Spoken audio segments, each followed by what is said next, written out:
welcome to the Smart Publishing Impact Series. I'm Renée Lautermilch, Chief Editor at Smart Publishing, and this is the podcast where we explore all things writing, publishing, and the impact of storytelling. In each episode, I'll share insights and strategies to help you navigate the book journey, whether you're writing, publishing, or already an author. Plus, you'll hear from inspiring authors who are using their book to change lives. And if you're passionate about storytelling and ready to make an impact, be sure to subscribe, rate, and review. Now let's get started.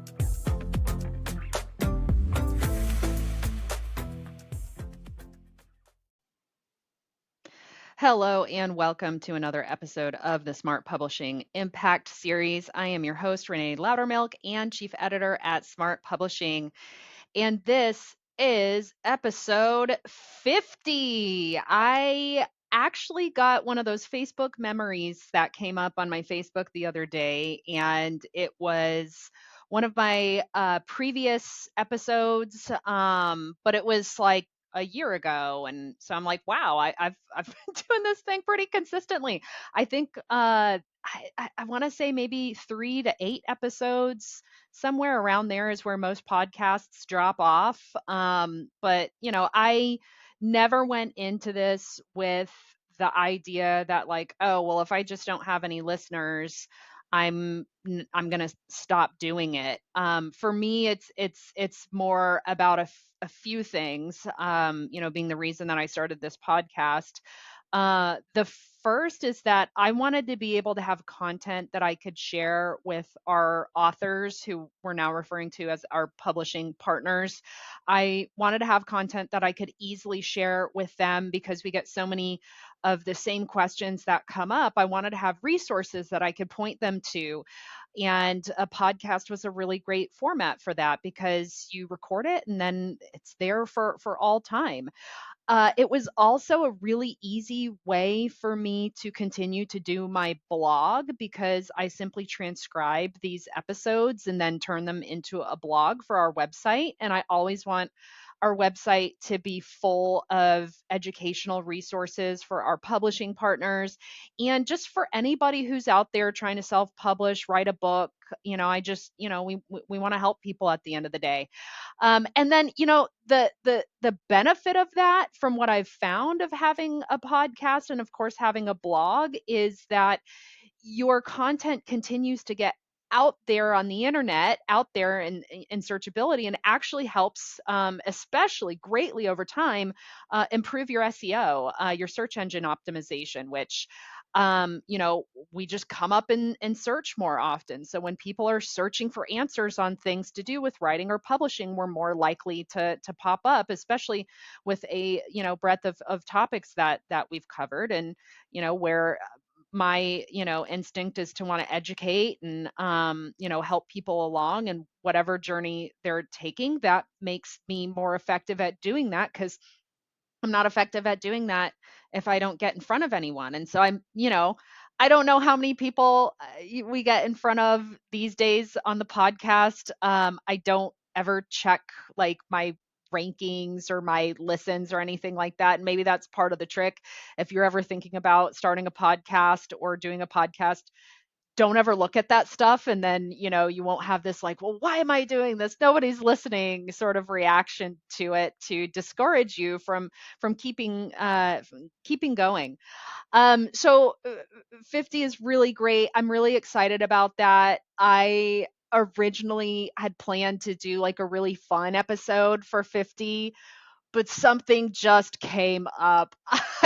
I kind of don't want this as the 50th episode because it's I'm like, I have bad news and I have good news. Do you want to hear the good news first or the bad news first? There's some stuff in it that's not so fun.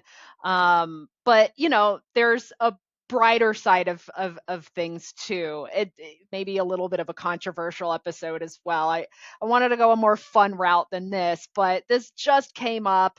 I don't think that many people know about this yet because Amazon, or ACX, which is the platform that hosts Audible content, they sort of did this under the radar. I think that this isn't something that's well known and it hasn't been announced. They have not announced it. but I'm going to talk through it here. And so today's episode title is this just in. Audible AI Crackdown. So, first, before I get into the details on it, I do want to say there are good AI crackdowns going on out there. There are absolutely very, very harmful things that can happen through AI that we need to crack down on. This is not one of those, okay? It is not harmful to anybody, but ACX, again, owned by Amazon, the platform that hosts Audible audiobooks, has decided to crack down on it. So what is happening? Um, just recently, probably within the last month, I don't know the exact day, but Audible has stopped allowing um, um, AI clone voices to be used in audio files on their platform. So let me get into this if you don't know about any of the AI voice cloning technology. So it's called text to speech. I'm really familiar with text to speech. I've been using text to speech since it sounded like a total robot, because I started off my career in learning and development, and we had to create a lot of videos, and sometimes we would have to use text to speech in those videos, and they were horrible to listen to because it sounded like a robot, and the voice was so unnatural sounding that it just became distracting. Well, in the last year or so, platforms like 11 Labs have popped up to make it almost indistinguishable from a real voice. And so you can sign up now for an 11 Labs account at a really reasonable monthly rate. You can clone your own voice, and just so you know, they have a lot of protections. Like, you have to go in and verify your voice clone with your own voice. So let's just say I wanted to take um, Bill Gates' voice and create a clone of it against, his will. I can't do that. The software won't let me because I have to have Bill Gates' voice to verify that yes, I am the person creating this. So, early on, it was used for some pretty harmful things. The platforms are actively trying to make sure that you cannot clone another person's voice without their consent, and they're verifying it, and that the way that it can be used is in a very short way. So the way that it's been used in audiobooks is pretty simple. You know, not everyone has the amount of money that it takes to go and get the studio quality recording that Audible requires, because the Audible quality specifications are really narrow and they're very high. I have tried before with studio quality equipment and gotten my files rejected over and over and over again.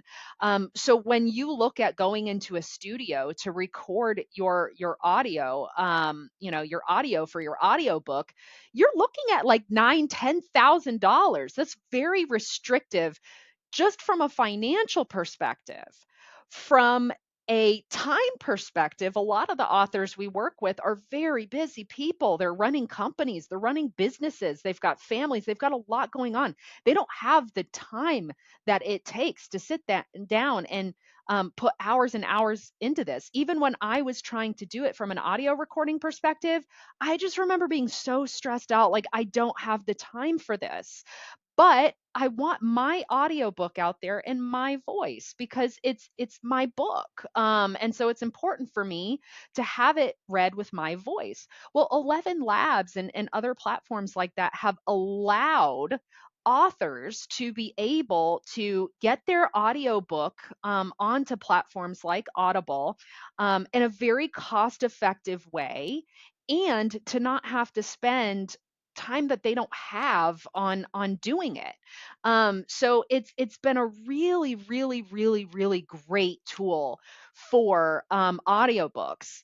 And now Amazon or ACX seems to have developed some sort of auditing technology that they can use to determine if, even if it sounds super realistic, which it does, like I said, the quality of these AI voice clones these days is just wild. It's getting better and better and better and better every day. We see 11 Labs commonly make 1 to 2 updates every couple of weeks to the quality. So it's just continuing to get better.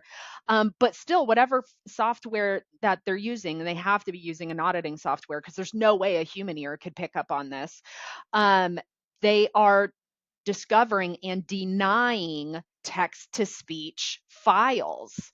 So now if you are an author, you don't have the time or you don't have the money to invest in reading your book in a studio quality environment that will produce audio that will be accepted by ACX, your only other option is to go into the ACX marketplace and pay someone else who's not even you, pay one of their narrators in their narrator marketplace to read your book at about $200 per hour read. Most books are somewhere around 8 hours read. If you want to have like an estimate of how much that would be, but it's totally contingent on, it's totally based on the length of the book. But how many of us want somebody else who's not us to read our book? I have rarely come in contact with an author who has a book. I think maybe one out of everyone that we've talked to, and that was just because they they didn't like the sound of their own voice. They thought that it might sound better coming from someone else. But most of us want to create that personal connection with our readers by having them listen to the sound of our voice while we are reading the book that we wrote to them. So it's a very personal thing, right? So it's a shame. So now, if you want your book on Audible, you either have to, spend $9,000 to $10,000 minimum. It definitely goes up from there to get the studio time and the amount of editing. They're taking out breaths, they're taking out mouth sounds, they're taking out everything that's not a speech sound in post production. So the amount of time that and quality that it takes to get something that is accepted by ACX, you either have to spend that amount of money and you have to spend that amount of time, which is, you got to spend 1 to 2 days doing that. Or you have to be okay with someone who's not you reading your book. Why do I believe that they have done this crackdown? Um, First, this is clearly not author advocacy. Author advocacy makes it as easy as possible for authors to get a high quality version of their book onto your platform. That is what author advocacy looks like. It's pro author, it is not restrictive. They are doing this because ACX owns their narrator marketplace. And since the inception of these high quality text to speech platforms like 11 Labs, they have seen the utilization of their narrator marketplace go down. Okay, so first, I understand there are a lot of narrators who make, who have been making money doing this. Um, but I don't think that Audible is advocating for their narrator marketplace. I think they're advocating for themselves because they get a cut whenever somebody gets a narrator from their marketplace. When someone uses a narrator from their marketplace, they make additional money from that. And so I think this is more about the fact that they have been losing money because less people are now using a narrator from their narrator marketplace. And again, if we get on the whole topic of, AI, eliminating and destroying jobs, yes, it's unfortunate. It is a natural evolution in things. We saw the same thing when we started, having machine based production in factories. We have continued to see the same thing over and over. And what happens is those jobs change, they adapt. So somebody who is a narrator, for example, could in turn become an 11 Labs producer. So now they can help somebody to create a really good quality voice clone and create those files so that person doesn't have to go through that process and that error checking themselves. So that is something that they could transition to. Every time we have one of these disruptive technologies come out, um, old jobs disappear, but new jobs arise. And so it's just sort of it's a fact of life, not to not have compassion for what some of these folks are going through, but this happens, and so you have to be adaptable and you have to be quick to adapt in these environments. But also, you can either advocate for the narrators or you can advocate for the authors. I always, always, always, as an author myself, will advocate for the authors, and 100% this is not the right move for the authors. And so I think what's going to happen is simply less authors are going to be able to have an audiobook on Audible, either because it's too restrictive financially and time wise for them, or like they want themselves. They want their voice. They want their voice to be powering their audiobook. They don't want someone else's voice to power it. Again, it's their book. And so I'm just going to be very, very passionate about that. It's nothing against the narrators. It's against ACX Audible's decision to restrict the options that authors have to produce an acceptable quality audiobook. It has made it more narrow for them. So what's the solution? Spotify. That is where we are going to be moving our authors. Barnes and Noble also currently does not restrict the use of text to speech. Spotify is actually partnered with 11 Labs. They do not have a narrator marketplace, so they don't have any kind of financial skin in that game the way that ACX Audible has an incentive to drive you to the narrator marketplace because they are financially benefiting from that. Spotify is just like, hey, we want people to be able to upload their audiobooks here, and so they're more pro author. They're not restricting the way the author is able to do that. Quality is still a factor. You still have to produce a good quality product. And since I've had the time and opportunity to dive into their author platform, I really like it. I'd never looked at it before. I really should have. But I've spent the last few days in there uploading my own stuff, learning everything that I can.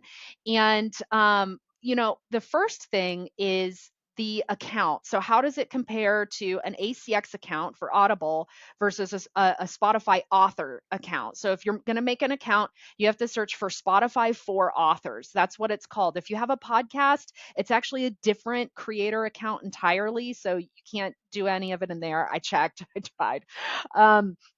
So, it is really easy to sign up an account and really fast to get to work. ACX has a lot of different places that you can click. You can get a little lost in there. It's not the most user friendly. It's not the most intuitive. Spotify's is so simple. It's so much better. There's not a lot of places to get lost. They walk you through the entire process from start to finish. So, putting in your metadata, which is like your description, your name, all those different things, uploading your cover. They also don't, close off the bottom right hand corner of your cover, which Audible does, and it's really frustrating from a design perspective because you can't put like the author name or any text at the bottom because that little right hand Audible thing that they put on it almost always cuts off part of the text. They don't do that, which is great. And then you can just boom upload all your files. You can drag and drop them into the proper sequence, and then submit from there. It's really easy. On the downside, Spotify does not have a promo code system the way that ACX does. I really liked the promo codes. I thought that those were really cool. It was a cool way for authors to be able to say thank you to folks, or just give a free copy of their book to anyone that they want to, up to, I think it was usually about 25 US generated codes is what Audible does, and then they do 25 UK generated codes. I don't know why it is the balance that way, and it's only US and UK, but that's just sort of how they do it. But that's really only the downside. One of the really cool things that I learned right away is, so if you have an audiobook in Audible, you can't set your own price. You can't do it. It's they set the price for you. You can't touch it. You set your price in Spotify. So when I was going through the process, it was like price, and I'm like, wait, what? Wait a minute. Okay, now let me think about this. I've never had the opportunity to set my own price for one of my audiobooks. So that was really cool. And they actually have a direct self-publishing option where creators can upload audiobooks directly there. They take just 30%. That's what they take. You receive the remaining 70% of the revenue. So that's a really, really good royalty share. That the only other place I've seen this is on Kindle, which has an excellent royalty share on Amazon KDP at 70/30, less the digital delivery fee, which is typically around 8 to 16 cents, depending upon the file size of your ebook file. And then it's a little funky because there are going to be direct purchases on Spotify. That is where whatever you price you set is what someone pays for it. And they get that 70/30 split. When would that happen? That would typically happen in the case where, let's just say, I don't have a paid Spotify account and I don't want to sign up for a Spotify membership, but I want to get your book. That is when I would do a direct purchase. Now, if I have a Spotify account, it's probably similar to the way it is on Amazon Music, where Amazon Music is now giving people one audiobook rental a month as part of Amazon Music. You probably get like a certain amount of audiobooks per month based off of your Spotify membership. So in that case, if it's people who have a Spotify membership listening, you get paid based on how much people listen to your audiobook, aggregated into monthly payouts. So I don't have a clean way of representing what that would be for you, because it's based off of usage or listening for your audiobook. It also has to do with how much time they listen to it, all those different things. So much more similar to the way that musicians get paid on Spotify. Um, so yeah, that is where we are taking our authors. That is where I am taking my books. I've currently sent something into ACX to say, hey, I want to remove my books and go elsewhere. So like I said, there are other platforms out there that are not currently, restricting text to speech. Barnes and Noble is one of them. They're a little bit of a smaller platform for purchases, but definitely usable as well. Spotify definitely has a lot more listenership, especially for spoken content, since they've put a ton more podcasts on Spotify as well in the last 5+ years. So Spotify is really where it's at, and they seem to be taking a very pro author approach to the way that they're doing things, making it more accessible for folks by allowing them to use technology to be able to accomplish what people don't have tons of time or tons of money to accomplish. And I mean, most, some authors have that time and have that money, and a lot of others don't. So again, I'm always pro author. I will always advocate for authors. Whatever you can do to get your work out there into the hands of people who need to hear your message, I am all about that. So like I said, I didn't plan on this being episode 50, but that's what it is.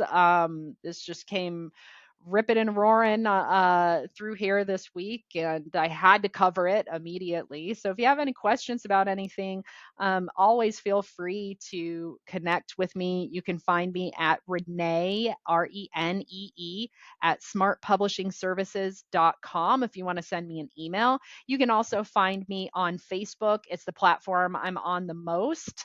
Renée Lautermilch, Lautermilch. I am the only one in the world, so I'm the only one who will come up. Easy to add me, send me a DM. I'd love to hear from you.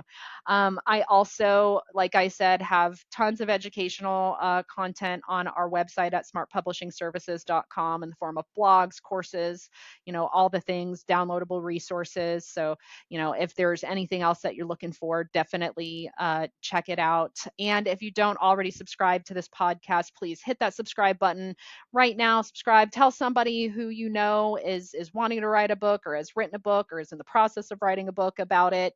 And if you have just 60 seconds, I would be so honored and appreciative if you would take the time to rate and review this show wherever you are listening to it. The more of those I get, the more it works for the algorithm to help get this podcast out in front of more listeners who can benefit from the content. I so appreciate your time and attention this week. Like I said, big headline news here. So I hope you take care. And until next time, keep writing your story because the world needs your voice.